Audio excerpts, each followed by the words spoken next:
This is a Chevy Astrovan '05, and I'm having some misfire. And with the misfire, there's a low compression on cylinder number 2. So what I did before, I am being threatened to dismantle this engine to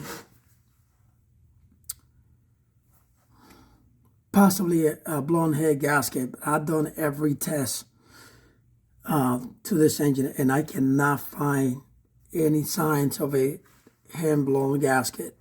But I do have low compression on cylinder number 2, so I'm trying to figure out what to do next.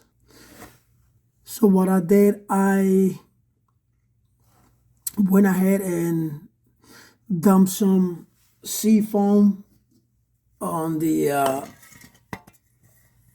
cylinder.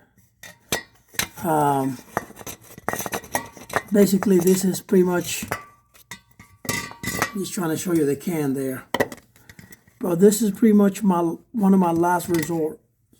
So don't do this at home. Make sure you consult your mechanic or professional. But on my case, before I condemn this engine, I want to try to do as much as possible, the cheapest way, to see if I can get this problem figured out. So as I stated, I already dumped some seafoam in there with a syringe, and I'm going to flush that cylinder, possibly for a stick valve, and I'm going to leave it there for a few hours and see what I can get with this procedure.